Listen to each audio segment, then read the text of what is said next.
I will say I'm reading the acknowledgments. There is no crime ring consultant listed in the acknowledgments. So if he had one, they requested to remain anonymous. If it is, let's be real here. If he did learn anything, it would not have been from a former crime ring person who was involved. It'd be from like a maybe, but it'd be from like I don't know who does that, like the FBI or something like that. Some, and they would very much absolutely not be in the credits of your accreditations of your book. So who knows? Maybe he did. That'd be a good question to ask if I ever get to do a Q&A question with Brandon of like, did you not did you like get specific consultation like advice, but like what was some of the inspiration? Were there like did you do research on actual like crime rings or things like that? I think that'd be fascinating. I wonder if he has. This might be an even more relevant question as we go forward, because what's he writing next? The Ghostbloods era of Mistborn. So maybe he's going to do the interview the mafia family members to get content for his books. Yeah. Maybe he doesn't need to interview and he has personal experience. Maybe so. I wasn't going to throw that out. Maybe he's awfully good at writing about these characters. I mean, he's got to know something.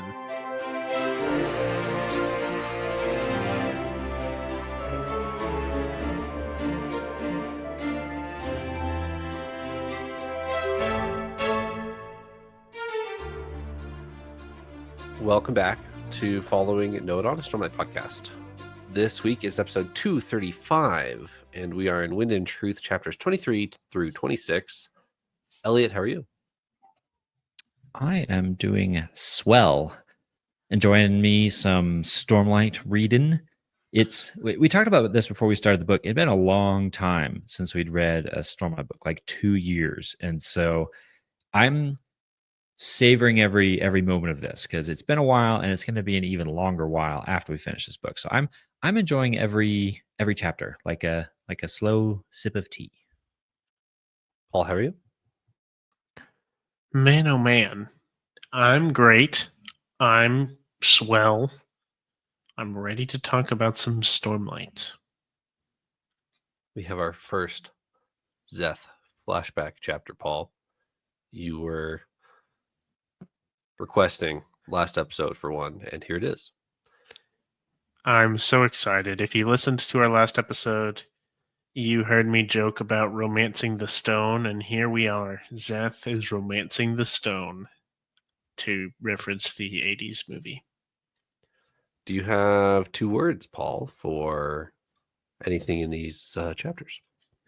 I do. My 2 words are unrelated, and one is stone, and the other is misunderstanding. Okay. I think that we have a bit of a misunderstanding with our Unmade. We talked about Unmade a bit last episode, and I say misunderstanding very intentionally because I think we simply don't understand yet. But we've had lots of hints throughout, not just this chapter or these chapters or this book, but all of the Stormlight Archive, that there may be more to know about this. I'm referencing Jean Anat. We will see. We'll talk more about that, but I think there may be a misunderstanding there. I would like to briefly say I'm not an Unmade apologist saying that they are good. There's a lot of arguments out there that they're amoral and not bad. I just think there's a misunderstanding. I think there's a lot that we don't know about their motives that might not be all bad. I'm of the camp that I think they were once not bad, but they are now clearly so.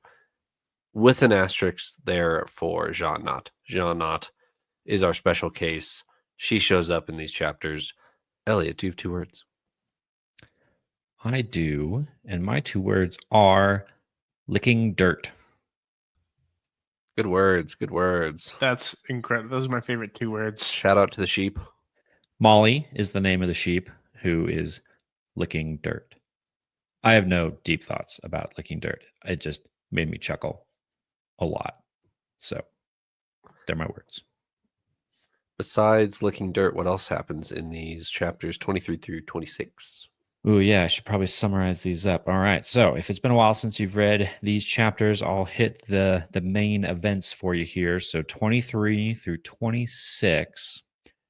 23, we get a little bit of time with Shallan and her crew as they're trying to infiltrate the Ghostblood meetings. She does this pretty cool thing where she uses her armor to form the armor around the Ghostblood assassin girl and like capture her and completely immobilize her so that they can take her clothes and her mask and Shallan can take her place.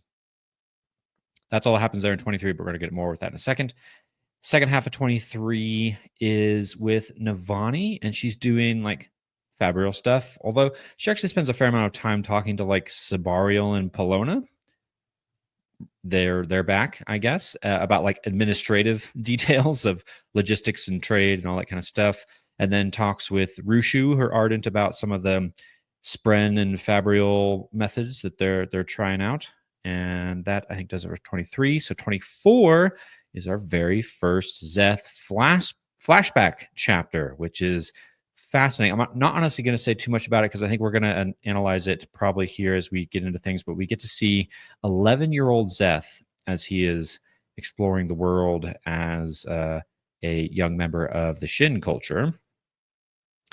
Chapter 25 goes back to Shallan with the Ghostbloods, and she is like in the door. She's full in person and in disguise. She couldn't use her light weavings because they had some of that fancy sand that lets you know when investiture is being used nearby. So she had to go old school and actually capture and put the bag over the head of the person and steal their armor and take their place. She does all that, gets inside. Runs into Shah Knot in the Ghostblood meeting, learns a lot of good information, and is just kind of sitting in the background, soaking up some information. And then end of 25 goes back to Dalinar and Navani, who are really just kind of talking about like what are the implications of maybe Dalinar taking up the shard of honor, and what would that do to us? What would that do to life? How would that even look? They're chatting about it. 26 to wrap up this episode goes back to Shallan, and we kind of we finish that little scene there with her in the Ghostbloods lair where she learns even more information but does eventually get caught, and that's the cliffhanger we end on. Is they've just discovered that it's Shallan right in the midst of them, and how in the world is she going to get out? We will find out next week on Wind and Truth. Thank you. I also got that cliffhanger in the preview chapters, so I decided to intentionally leave you on it. Thank you. So you are welcome. Okay, let's cover Shallan all in one block. Paul, can you wait to do Zeth after we do Shallan, or do you want to do Zeth before? I will leave it up to you. Do you mean that? I do. It is your decision. Hey, Okay. After next week, I'm going blind. I have only read through chapter 29. After next week, I'm just like you. I'm a plebeian. No. Yeah. So that's what you think of us? Yes. Just little simpletons, Eliot and I. No, I appreciate it, Trevor. And as you have patted my back to let me talk about Zeth first in previous episodes, I'm gonna go ahead and pass that opportunity up. We'll talk about Zeth later. All right. That sends it to Shallan. Shallan, over 4 chapters, so 3 chapters with a Zeth flashback, so that doesn't count, infiltrates a Ghostblood meeting and finds out some interesting information. And yes, cliffhanger, she gets discovered right at the end. What'll happen? Who knows? But what did we learn, gentlemen? Anything exciting in this Ghostblood meeting? We'll talk about Jean that later, but specifically about the Ghostbloods. So doesn't Shallan have a moment where she's thinking about Mraize here, right? Mraize, and there's another funny named character next to Mraize, right? Well, there's Yato. Are we talking about Yato? Yeah. I think that's a funny name. Mraize and Yato. I wanted to bring this up because Shallan mentions so she kind of brings up the vision of the Ghostbloods that she's understood is getting investiture off of Roshar, and she doesn't doubt that there's a lot of money in that to be made, but she does doubt that that's actually what Mraize and Yatil are after. I'm just going to kind of open the floor there. Do we know more? Do y'all have more thoughts on that? What are Mraize and Yatil after? We know they're in cahoots with Thydakar, who is up to all sorts of things. But Mraize and Yatil, what are they really doing? I think for me, those are some of my biggest questions coming out of this series of chapters is what are the various different motives that are all going on here? Because we've already kind of suspected, and I feel like this chapter says it outright, that this group of Ghostbloods, which are led by Yatil, remember, Mraize is like the not dummy leader. He very much is like the second in command, but Yatil kind of puts him out front, but she's actually leading this crew of Ghostbloods.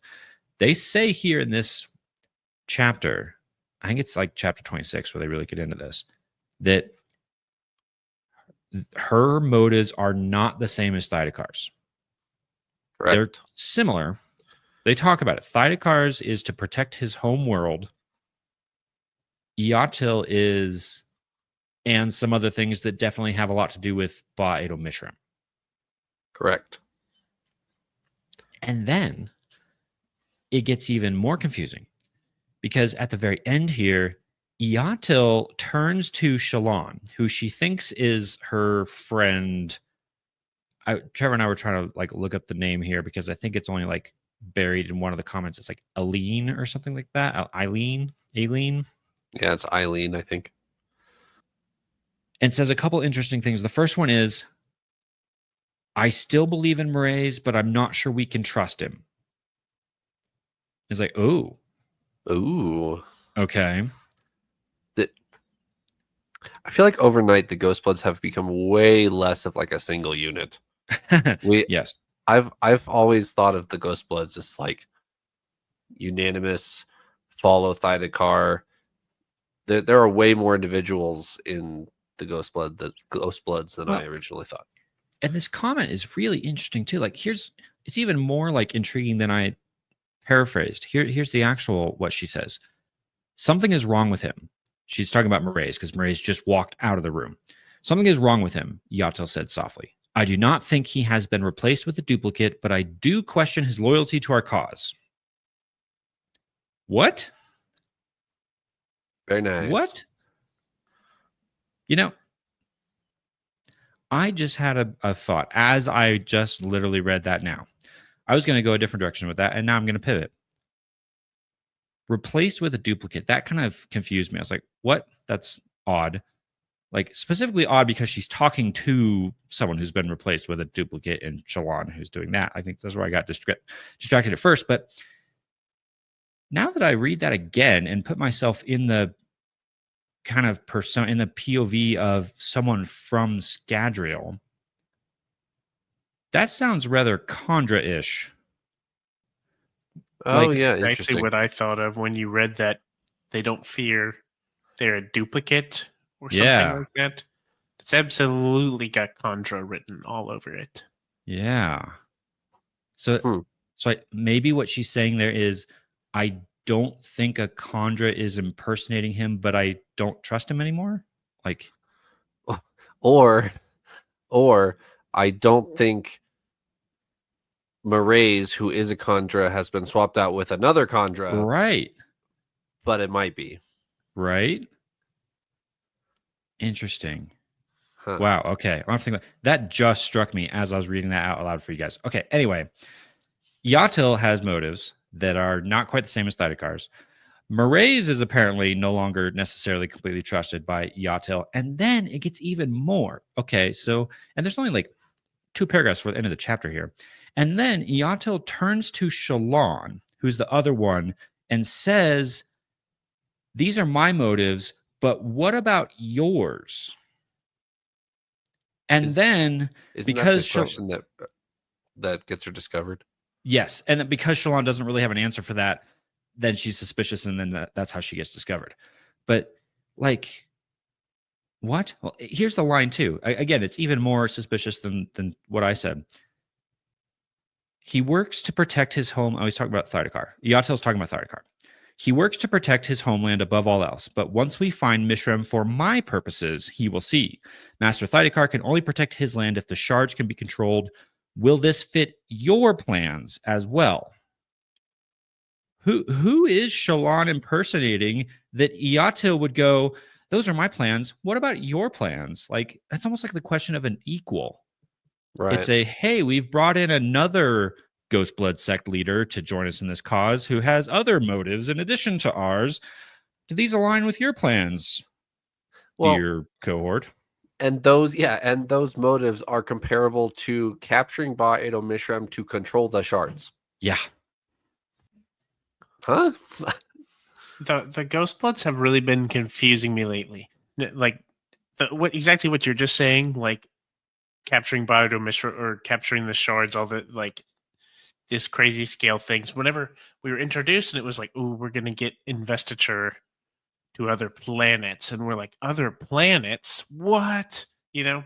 Yeah. But here we are, and so in my head, the Ghostbloods in any other story would be like a normal organization. Like I feel like you would see. There's lots of stories where there's a seemingly good business or company. This happens in the real world too. There's a good business or company that's a front for some illegal activity that like the elite within that organization know about, but the actual workers do not. You know, that they are unaware. This feels like what we have here, but they're not under the facade of like a legal business. They are already an illegal operation that then within itself, the uppers have like a ulterior motive, which is way more massive and potentially diabolical, which I didn't realize that until now, how like preposterous that kind of is. But it kind of is. It's kind of wild. Who founded it besides Kelsier? There's always another secret, the Lord of Scars. So there's if someone were to make an inter-Cosmere pyramid scheme of recruiting your buddy just to widen the circle so it doesn't get back to you, it'd be Kelsier. You make a great point, actually. It's literally Kelsier has run the biggest pyramid scheme, and it's like you can't even keep track of who's where, who wants what, who is doing what. They have Kalak. Felt is a part of this. Like, I don't know. Like, well, yeah. And let's get back to who's loyal to who. Felt has Kalak, but Felt specifically described Yatel as a witch and doesn't follow her. So, yeah, I don't know. Well, there's like weird dynamics in the scene going on where Mraize is like, good work, Felt, get back to us and we'll pay you well. And Felt's like, yeah, screw that. I don't want your money. You know, they're not on the same page completely. Yeah. Not to mention somehow our characters we've met from other stories, like in Mistborn Era 2, like Twin Soul and people like that being involved. That's not happening right now in this book, but like the Ghostbloods, man, like because we've seen a glimpse into the future of the Ghostbloods as an organization. Yep. And it does not seem like this. In my opinion, it does not seem like this. Yes, I was going to say that the small Ghostblood inner cell on Scadrial seems way more chill than these guys on Roshar. Not to, I mean, I truly have no idea. Do we or does Brandon know anything about like legitimate like crime rings? Because I'm wondering how like akin this may be of because like I said a minute ago, like he interviews professionals on getting he does. I mean, you could talk with someone who's I mean, there's organizations that I'm sure are and groups that are organized towards targeting down, crime rings in real life, right? I'm sure in those organizations, it's like, you have people who do things, who do all sorts of organized crime that are not the mastermind people, that are just trying to make some money or things like that, right? I, I'm gonna guess that Brandon did not do in-depth crime ring research into the infrastructure of them and how they operate. But I'm like, man, like this is pretty complex, and there's a lot of moving parts within the Ghostbloods. It is interesting because honestly, and even still, I'm not going to go so far as to say like this is one of the things I'm most looking for, even though each week I feel like I add something to that list. Like I'm most excited to see what happens next with X storyline. The Ghostbloods aren't like among my top things, but it is getting very interesting because we now know a lot of the players involved, and all the players, yeah, like you were saying, Trevor, seem to be doing different things entirely. So I really don't know. It's just pure chaos amidst the chaos that we have going on in the world versus Todium right now. It just seems like quite a lot. I will say, I'm reading the acknowledgments. There is no crime ring consultant listed in the acknowledgments. So if he Okay. had one, they requested to remain anonymous. If it is, let's be real here. If he did learn anything, it would not have been from a former crime ring person who was involved. It'd be from like maybe, but it'd be from like I don't know who does that, like the FBI or something like that. And they would very much absolutely not be in the credits of your accreditations of your book. So who knows? Maybe he did. That'd be a good question to ask if I ever get to do a Q&A question with Brandon of like, did you not did you like get specific consultation like advice, but like what was some of the inspiration? Were there like did you do research on actual like crime rings or things like that? I think that'd be fascinating. I wonder if he has. This might be an even more relevant question as we go forward, because what's he writing next? The Ghostbloods era of Mistborn. So maybe he's going That's to true. do the interview the mafia family members to get content for his books. Yeah. Maybe he Well, doesn't okay. need I to didn't even think interview of and that. he has personal experience. Well, maybe so. I wasn't going to throw that out.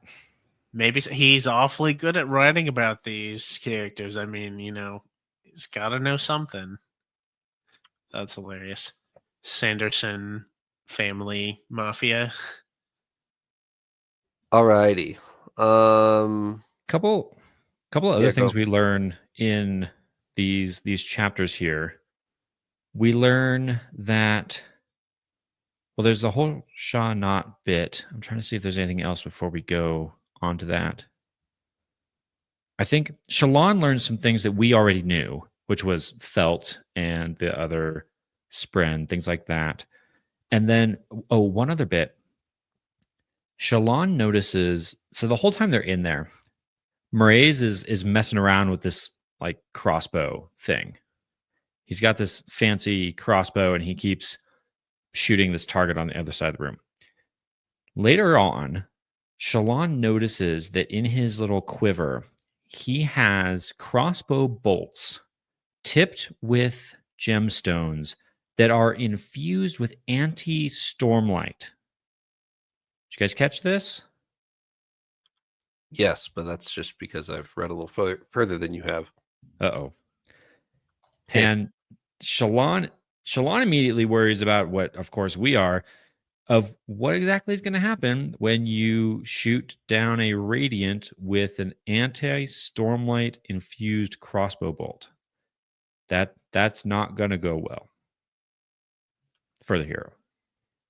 So we've already seen anti-stormlight affect Fenderana. Rest in peace. Yes. What I am curious about is how it affects low spren as opposed to high spren, like your armor. Would it kill your armor or would it not? Is that like Stormlight or is that just normal? I don't know. That's a really good question. Because that's the level that a lot of our radiants are getting to now, is fourth ideal where they can start busting out that armor, and they're going to start thinking they're pretty invincible in that Right. stuff. Right. And if Ghostbloods or whoever else starts whipping out some crossbow bolts that can take that down, that's going to be a problem. Also, flashback for me to my very long time ago RuneScape days, where you could gather up lots of different kinds of crossbow bolts and infuse them with lots of different powers and do fancy things. And like certain bosses required you to have like certain crossbow bolt infused stuff in order to have a chance of defeating them. I had some good flashbacks there as I saw Murray's walking around with gemstone tipped crossbow bolts. That is really cool. They mention like where these crossbows are from and like the notable strength of them, right? I think that was just like a neat detail to to showcase. We still periodically get glimpses into like the details in areas of Roshar, and that's just something that I kind of find fascinating. That's just a really minute detail. Yeah, they specifically call it a hand ballista from That's right. somewhere. I don't remember where it is. Yeah. To add to Eliot's like video game reference, if y'all have ever played a Civilization, there depending on what like nation you choose, they have special units. Like there's like depending on historical like war tactics and resources that countries have, they have specified or special equipment. And so that's what it felt reminiscent of to me. And I thought that was just a neat minor detail, but neat. Should we talk about Shaw Not? That was a pretty big reveal in this chapter, these series of chapters. Yeah, Jean Knott shows up to this Ghostblood meeting. What's going on there? I was pretty surprised by that just to right off the bat, because that's like the first thing that Shallan sees when she walks in. She's like walking in and she sees a bit of glass or something and goes, whoa, there's Shaw Not chilling out there. And then she throws Shaw Not completely under the bus later as a distraction tactic to not get caught. Shallan is like in conversation with Yatil and the other Malwish person, and they're talking in the language that Shallan doesn't understand. And so she's like, Jean Not, and is able to turn their attention there. And then Jean Not even speaks to her later and is like, hey, thanks for calling me out there. That wasn't so cool. I'm actually curious if there's larger questions at the end of this episode of what's about to happen to Shallan in the next 2 seconds. However, I'm now wondering, once all that is done, if the Ghostbloods then throw Jean Knott under the bus because they're like, she must have been in league with Shallan because Shallan knew she was there type. So I wonder if the Ghostbloods just lost their faith in Jean Knott. That's a good question. I didn't think about that. That could definitely be where this goes, because the big reveal for us and for Shallan is that not only is Jean Knott there, Jean Knott has been helping the Ghostbloods. And giving them Spren. Yeah. Giving them Spren to bond and giving them direct information about Dalinar and his plans and the whole going into the spiritual realm to go after Mishra. That Jean Knott knows all of that, seemingly pretty much everything we've talked about in the previous chapters, and is feeding that straight to the Ghostbloods. And yet Jean Knott does not reveal Shallan standing there in the room.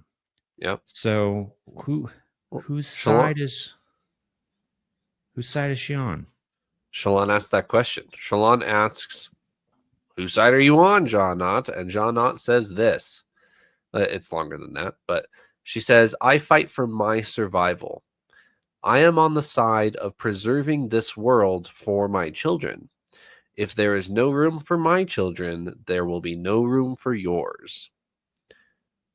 Which I would like to contend the theory that Shallan is pregnant and Jean Knott knows just for my bingo board. Thank you.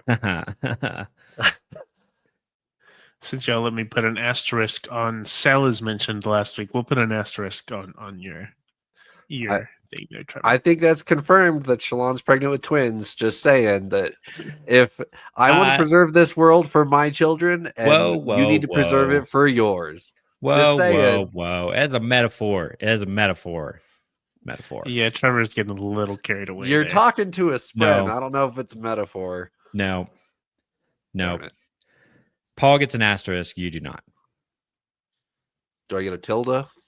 No. No. I'm sorry. I tried Trevor, but You get I'm gonna faint let Eliot hopes be the that bad you guy can here. grasp onto. You get the hope, similar to like I've had the hope that they mentioned a new storm is coming. So I've been waiting on this third storm for my bingo board since like chapter 1. So you just get that. You get a little nod. Maybe it'll come true one day. Darn You're a it. good boy. Yeah. Maybe it'll work out. Gonna have to wait till Stormlight 6 for my bingo board to be done. Yeah, I just want to throw that out there. Okay, actual Jean Not conversations. She's on her own side because nobody's on her side. That's a very, we've brought that up multiple times talking about Spren. We've talked about that on the Oathgate Spren. We've talked about that on Jean Not. We kind of teased this.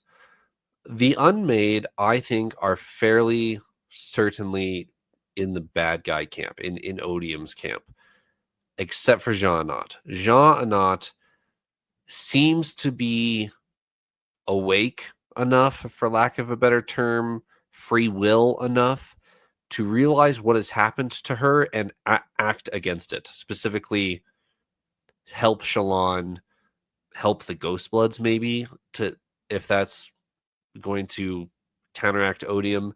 Jean Anat is helper Narin. That there's another one.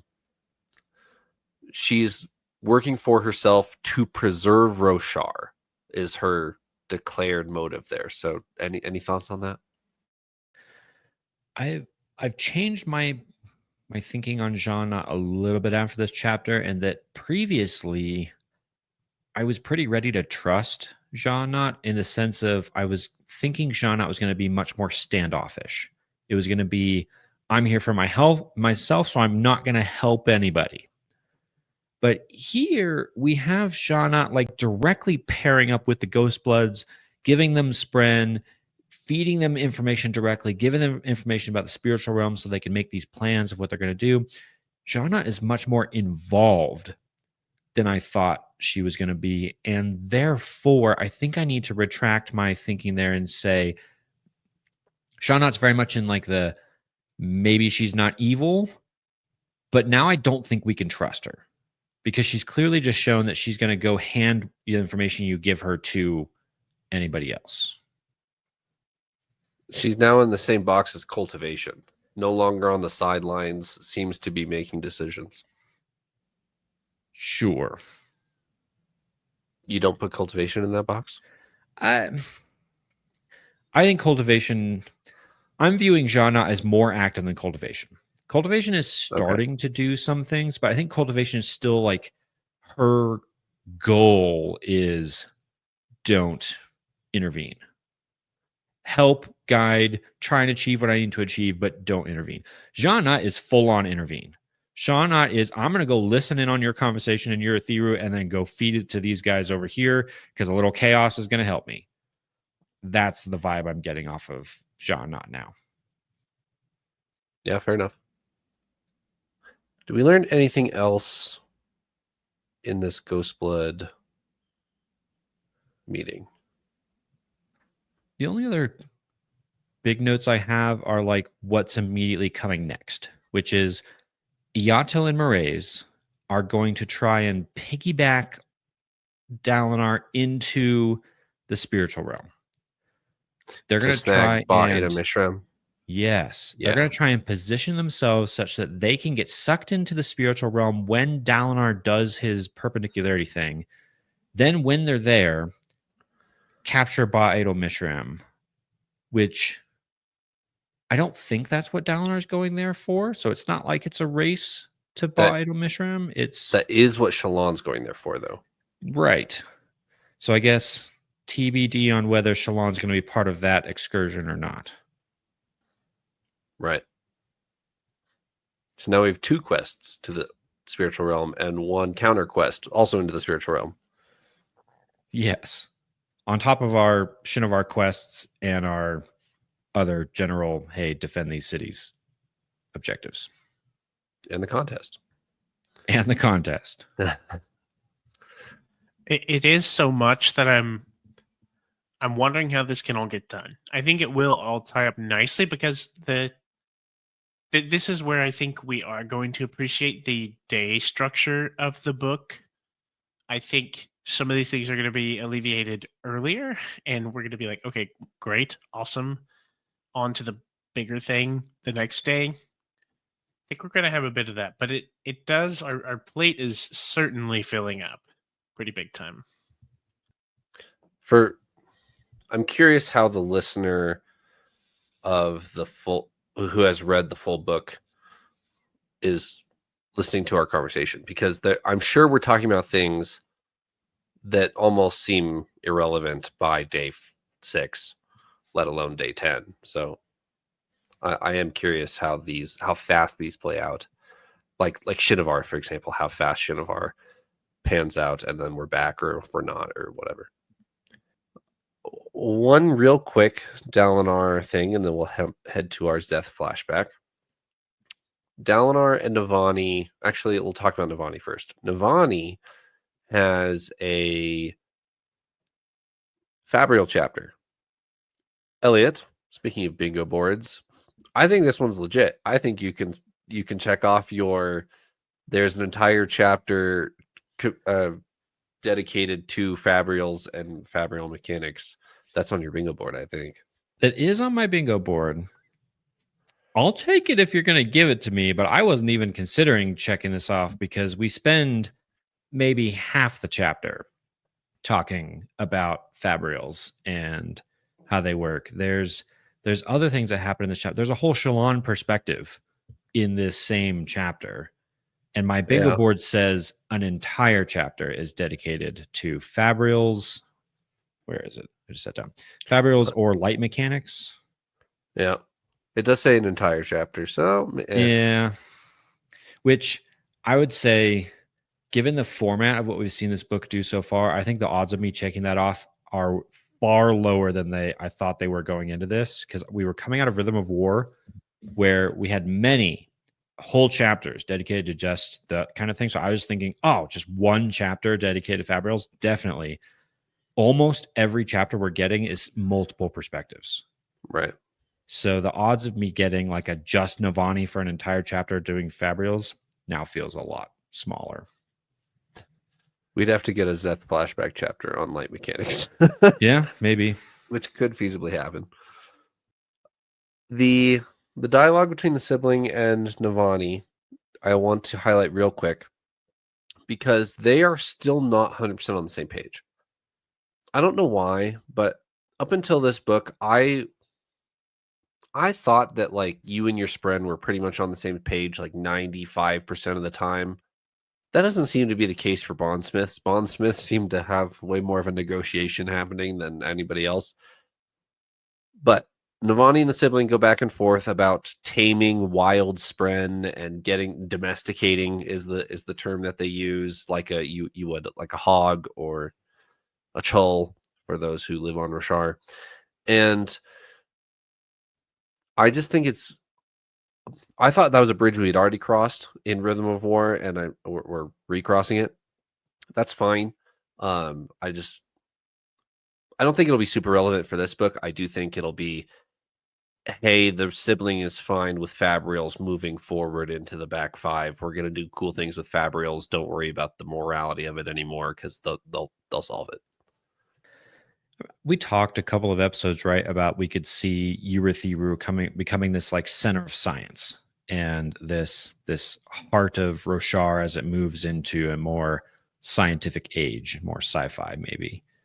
So yeah, you could be absolutely right. Maybe these little bits of chapters are kind of us just moving in that direction of the sibling maybe getting a little more on board with you can harness the power of a lesser Spren without torturing it, and you can domesticate it. You can give it treat. They even talk about like they give the Spren treats in the form of compliments. They like coax You're such the a good Spren. little fire Spren. Yeah, they like coax the Spren out of the like housing chamber into the Fabrial. They do their work shift of a few hours in the Fabrial, and then they let him out and they give him compliments about how good they did. And then the Spren like feeds on that and grows and gets all happy, and then they shuffle it back to like the housing center. You know, I can see that working. I can see that becoming an economy or a science of sorts. Spren husbandry. One more quick section. Dalinar and Navani have a little bit of heart-to-heart. Navani makes the plea to Dalinar, if you do this, will I lose you? This is a very personal issue. That we're no longer talking about cities and shards and stuff. This is Navani to Dalinar. They're married. Hey, am I going to lose you if you do this? Very tender moment. The conclusion they come to is, well, yeah, if we do this, we may lose our marriage. I probably won't be human anymore.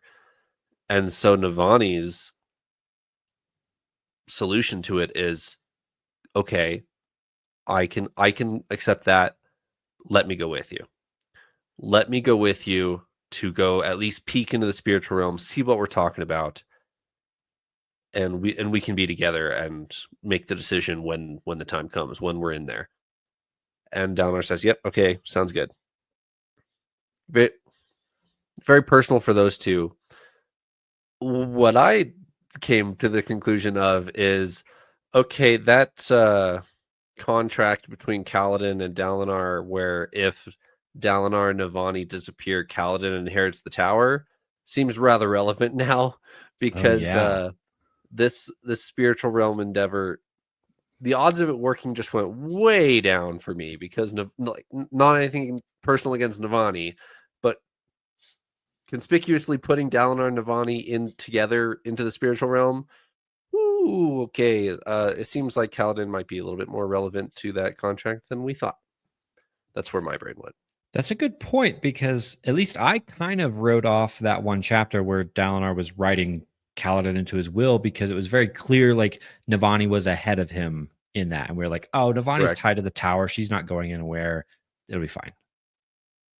Now she's going somewhere. Yeah. Go ahead. Oh, sorry. I was going to say that this is an interesting thing, because this I anticipate is the loophole of, I don't know. We haven't seen anyone hop into the spiritual realm. I'm like, does your physical body in my head? I'm like, this doesn't count as her leaving the tower, does it? Correct. So to help your definition, I think seeing a vision is that. Okay. I think you hanging out in a chair, having a spasm attack, speaking the dawn chant, is jumping into the spiritual realm and seeing what the Stormfather wants you to see. I think we've done this already, and we're just now redefining it. Okay.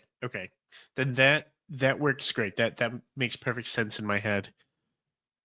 That was my my question on this. I'm like, absolutely, Navani could go with.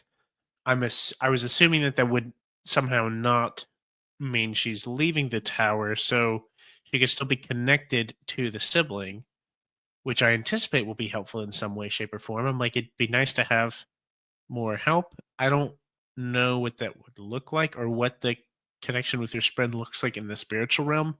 It's something I'm very excited to see, by the way. I don't know if it'll be like a big deal, like going into the cognitive realm is you like see your spread life size or whatever. It's all different. But yeah, I think it's one other thing I want to say. I think this was really neat for Sanderson to have Navani go along with Dalinar. I think that's a true testament to their relationship and Navani's character of being like, no, you're not just gonna sideline me and go do this like the most dangerous thing you've probably ever done alone. I am going to go with you. And I also thought it was funny that Dalinar was like, well, my alternative is saying I'm going to take another. What was it? He in his head he says he might take like one of the the other like scribes with him or something like that. Yeah, It was another female character, he he wanted and he wanted to take someone less relevant to the plot, yes, and Navani's like, no. yeah, and I think it was pretty much, but I think it was specifically someone who could read or something like that, or someone who was notably going to be a female, and he was like, that will ensue a great wrath from Navani that I would much rather just go take her to the spiritual realm. That's the nicer thing to not deal with her her wrath, which I thought was funny. um as well as I haven't actually talked to Alex about this. She's finished the book, so I haven't. We've kept our conversations to a bare minimum. Like I basically tell her things, and she goes, "Mm-hmm, mm-hmm. That sounds cool." She won't say anything, thankfully. But I imagine that's something that she's very proud of. If y'all or any of our listeners remember, Alex was on with our Tress episodes, and one of her favorite things was about Tress. The reason why it's her favorite, one of the reasons is girl, Tress, being like, I'm not just gonna sit around. My man was taken away. I'm gonna go after him, type of situation. And I feel like that's a similar thing that we're seeing now with Navani, and I think that's pretty neat. I haven't talked, like I said, I haven't talked to Alex about this, but I anticipate that's something she's a big fan of. Going back to your spiritual realm comment, I think we've seen the spiritual realm before more than we know we have. Going into the beginning of this book, and you hear, "Oh, we're going to the spiritual realm," like that was a big deal to me. But the more that I think about it, connecting Kaladin to Tien at the end of Rhythm of War, talking to the Stormfather in the High Storm, Kaladin describes it as like the place between moments where there's you go have a full conversation with the Stormfather, and then no time has passed in the physical realm. I think that's what we're talking about, and we're just getting a better definition for it. That's a good point, actually. And my mind is going back to like, is it Dalinar and Venli who Yeah, like meet up, and then Odium notices them, and like the whole world around them just melts into this anger and lava and ridiculousness. That could be spiritual realm. right. So I think we're more familiar with it than we think, and we're gonna show up, I don't know, tomorrow or day 3 or day 6 or whenever we go, and it'll be more familiar than we're giving it credit for. All right, Paul. Zeth flashback. He is dancing for rocks. He is dancing for rocks. Do y'all remember when we went to Dragonsteel in 2022? Mm-hmm. This was the chapter that we got to hear that Brandon read. It wasn't the final version, right? And I don't know.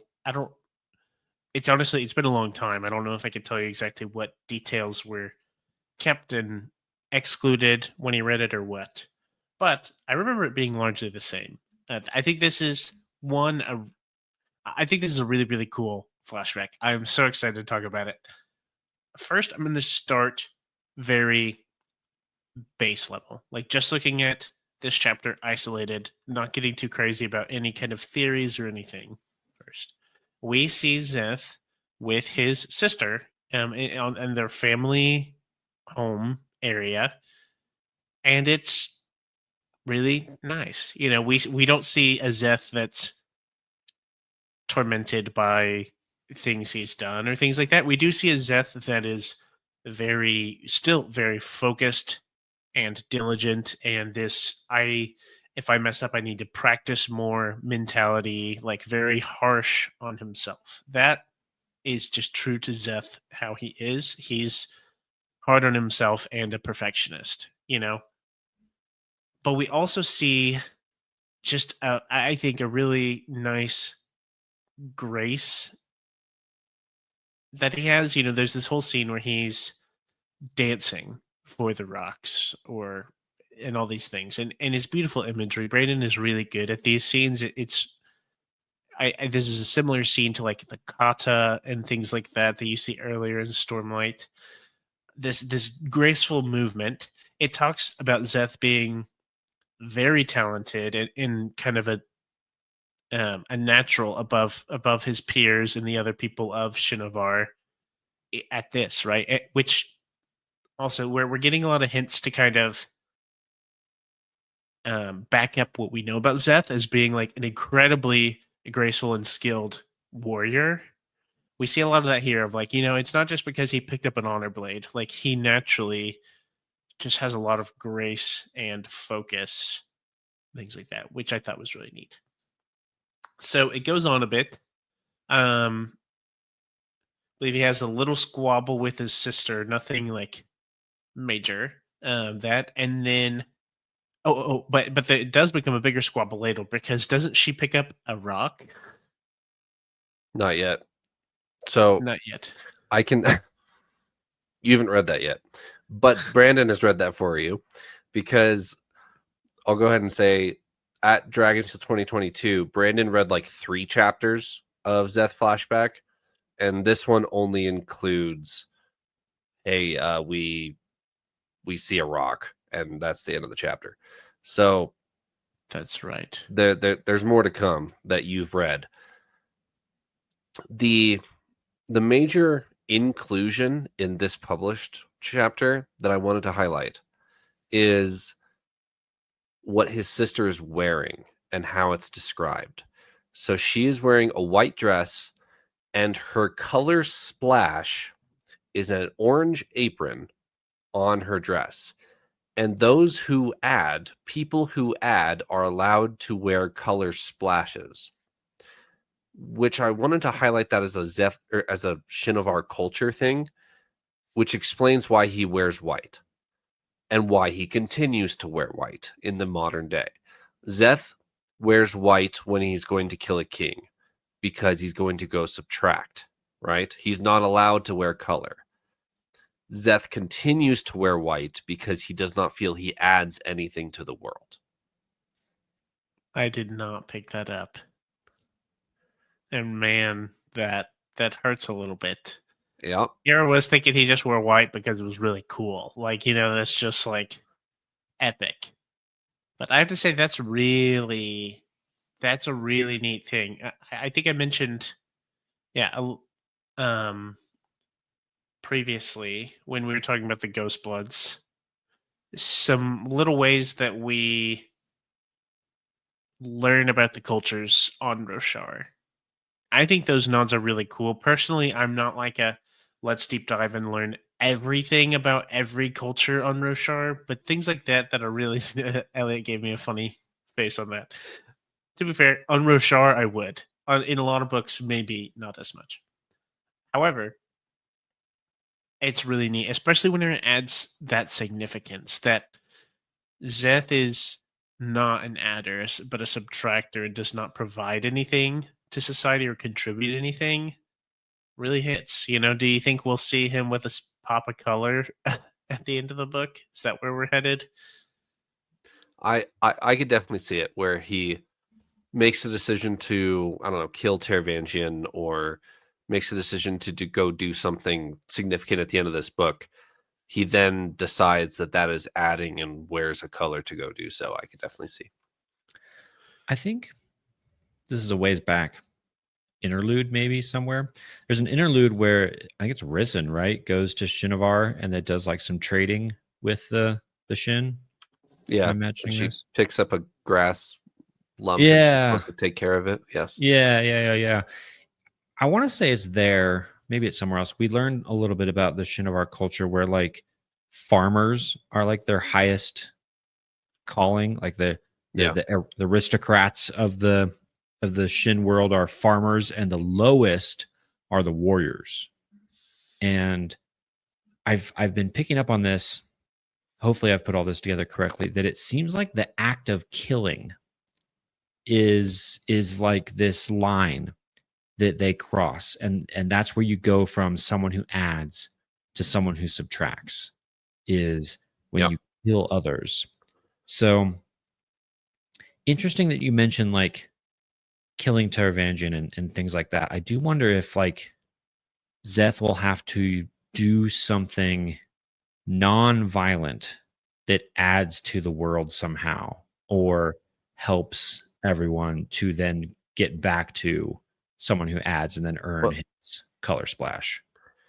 Well, I'm curious to know if he's about to go kill someone, and then Kaladin justifies that to him that he is adding in order, like he's about to go fight this unmade, Right. and that is adding to the world because you're restoring Shinovar, that Yeah. type of thing, and the Shin wouldn't agree with that. Trevor, there's something you haven't thought of, I think. So this is something that I don't hope happens because I really like Zeth. But what if he's going to subtract? He's wearing white, as he always does. He essentially succeeds, and it's a positive mission. Like it's for the greater good, where you could maybe argue he's adding, right? But he dies in the process. And it's his blood that stains his clothes in a colorful way. Like adding color to his clothes, right? On the white canvas. Yeah. His red blood. Right? I could see that being like as he dies, he has like the moment. Red I've added. Red is his color. In this chapter, it specifically says that his color splash is red. Man, if I cracked the code there, I'm hoping I'm wrong. Which Yeah. would be good. I can't deny that would be a really impactful scene. Well, But I like Zeth. I hope he stays around. oh man, and to add to this, there's this whole continuing theme of like bloodless killings with shard blades. When you kill with a shard blade, I swear Zeth has an internal dialogue on this where because it's so clean and emotionless, it like really affects Zeth of this. This doesn't even feel real. That this is like early Way of King stuff that I'm talking about, where this is way too easy. They should be bleeding, but they're not. So I wonder if Zeth getting his blood like on his tunic and that dyes his tunic red and he finally returns to his color splash. I could totally see that, Paul. Totally see that. The going back to your farmers and warriors thing, Eliot, Zeth's sister brings up the fact that there's some sea raiders that keep raiding Shinovar, and his sister says, why don't the shamans come help with the honor blades? Which would presume that they have the honor blades and they train with them. Why don't they use them? It's because they're not allowed to subtract with them, right? So they're not allowed to use them to kill. They're just going to train with them to. Zeth says that the shamans are going to continue to train until the Voidbringers return, and that's when they'll use them. So they're not allowed to use them against humans because that would be subtracting. So I just wanted to highlight the shamans and the honor blades are very much a public like part of culture in Shinovar. It's just very much a ritual thing. They don't use them against barbarian raiders sailing down the coast that are trying to steal their sheep or whatever. Yeah, they even say they're like, oh yeah, the Stone Ward Monastery is right over there. Why don't they come help us? So you're right. They're like very intentionally not using them for even defense. Yeah. There wasn't much else in this flashback chapter. Did you guys catch anything? Nothing else super major. Yeah. I noticed that Zeth's sister Elid plays the flute. If that will be relevant, perhaps. I think it very well could be. I've been curious to see. I want to see more about the dynamic of Zeth and Elid because, right now we like modern day, our story that's live happening. We see a Zeth that's very rigid and absolutely uncaring for others. He has this sense of duty and servitude, but not an actual care for those around him. And I really want a glimpse at a caring, emotional Zeth. I'm wondering if we will see that through Elid. We also another elephant in the room, which we haven't necessarily talked about, but doesn't this chapter open with Zeth son Naturo, not son Villano, right? Yes. I anticipate we should see. I'm guessing we'll see what happens with his father that has made him shift to not identifying like as under his father, but instead under his grandfather, right? He mentions it briefly, I think, in Oathbringer when he's training with Nail. The reason he shifted to Zeth son Villano is because he didn't want to slander his father's name with his own actions. So I don't know what his grandpa did to deserve it, but he doesn't want to slander, like, he values his father very highly. So current day Zeth isn't going to slander his father's name because he honors his father and apparently just disrespects his grandfather. I don't know. But yeah, that's why. Okay. I'm glad you mentioned that because it's been a minute since I've read that part of Oathbringer, and I did not remember that. So that's actually really helpful context. So I'm not necessarily looking for drama between Zeth and his father.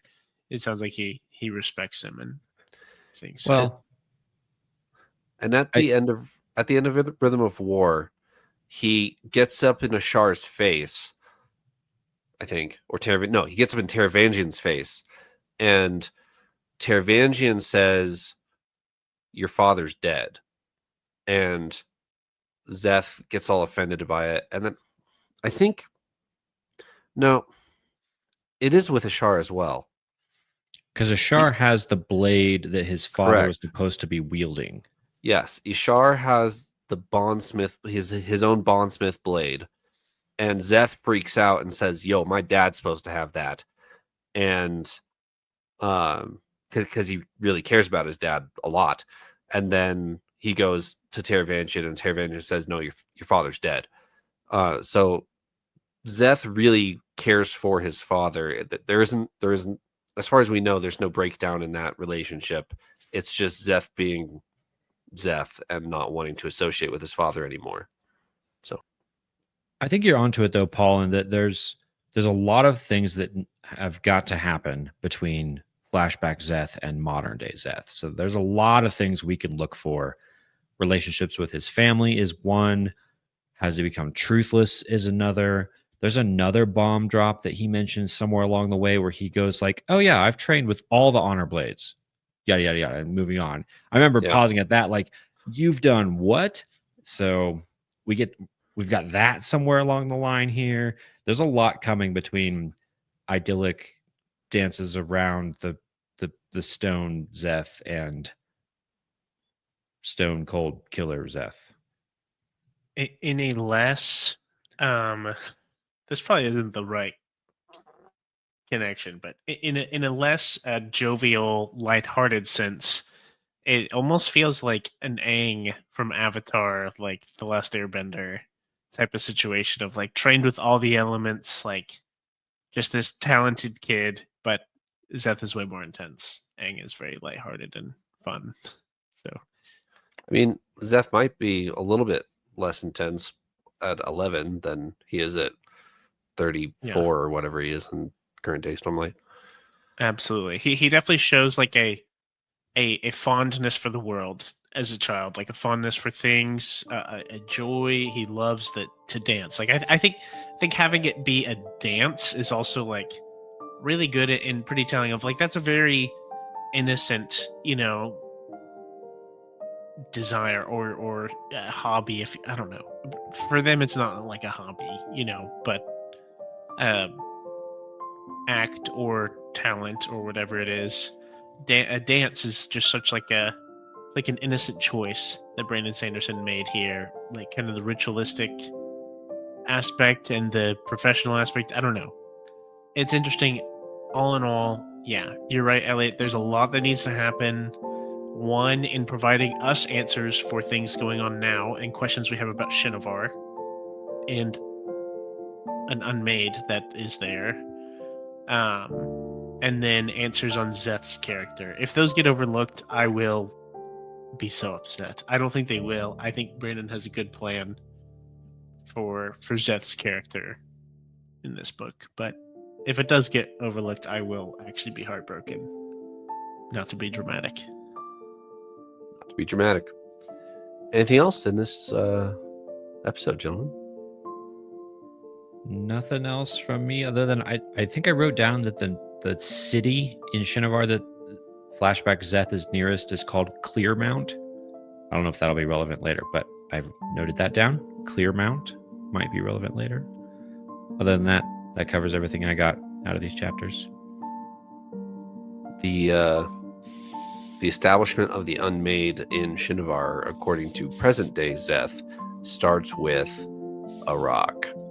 And the end of the flashback chapter ends with, presumably, the rock. So we can read more next week and find out. For those of you reading along, I don't have a chapter split for you. I apologize. I will post it in the community Discord, so if you're looking for it, go find it there. But from this point forward, Tim is in charge of our chapter splits. So let's reconvene next week. Thanks for joining me, Paul and Eliot. Let's do it. Toodles.